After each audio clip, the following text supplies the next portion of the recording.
With the recent resurgence of classic Roblox as a mainstream trend on the platform, we've seen many characters be reused and reinterpreted in many different ways. Builderman, Shedletsky, John Doe, 1X, and Cool Kid, just to name a few.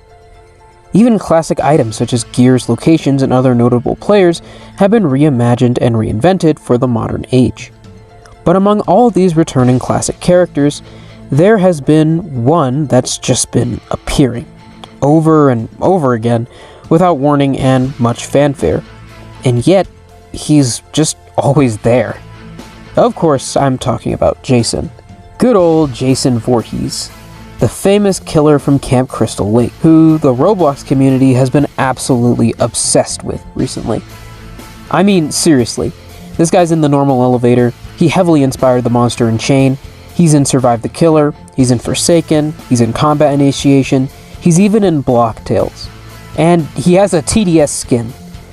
But why?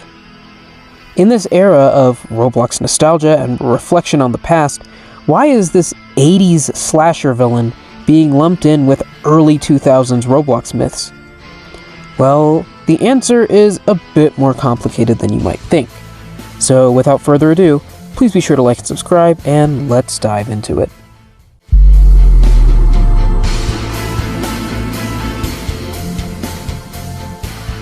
Okay, so I don't really think I need to explain to you who Jason is.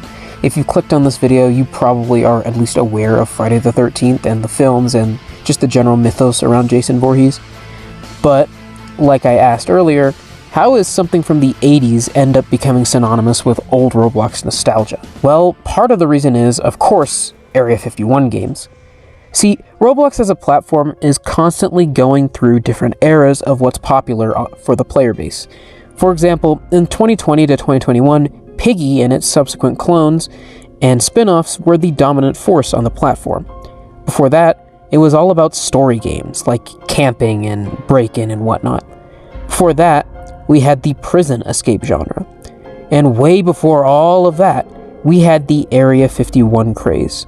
It was truly a time to behold. For some reason, in 2010 to 2014, people on Roblox were absolutely obsessed with Area 51 games. Obviously, Survive and Kill the Killers in Area 51 was the most popular, but back in the day, there were a bunch of these bad boys with hundreds and even thousands of players.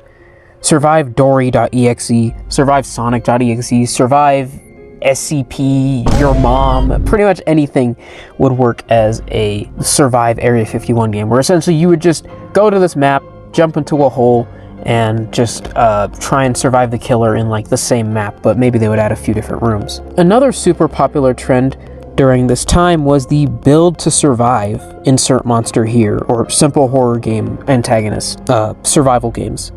Basically, you just ran from a killer endlessly, or you got to build stuff to try and keep him out. A lot of these older games are long forgotten and replaced with slop now. I mean, just look up these games, you'll see what I mean. But let me assure you, as someone who was playing during this era of Roblox, they were everywhere. From an evil Kool-Aid Man to SCP-096 to The Rake, granted those games came a bit later, but still they're kind of relevant, to, of course, Jason himself. Keep in mind, this was long before Roblox's big boom in popularity. In this time, Roblox was still pretty niche, so having thousands of people play one or two types of games was no small feat. Survive and Kill the Killers in Area 51, specifically, featured many different famous horror villains as residents inside the facility. However, out of all the killers here, only 3 have really stood the test of time and become immortalized as big parts of Roblox culture. Slenderman, Jeff the Killer, and of course, Jason. Okay, as a side note, can I just talk about how freaking creepy Jeff the Killer's face is? I remember being like 10 years old, and I would see this thing for the first time, and it actually like scared me from playing like these games. Like, okay, forget bypass scripts or those Gooner avatars with massive booties. How on earth did they let this face get through moderation? Like this bleeding like smile with a bloodshot, like this is horrifying, dude. I don't want to see this ever again. Anyways, while Jason really hasn't been anywhere besides doors, and Slenderman just in general is just kind of a big thing on the internet, so it kind of makes sense, it's left me with a question. Why Jason? He's one of so many killers from Area 51, And it's not like he's the only popular one. So why him? Well, I think it has to do more so with just how Jason is synonymous with horror itself and killing.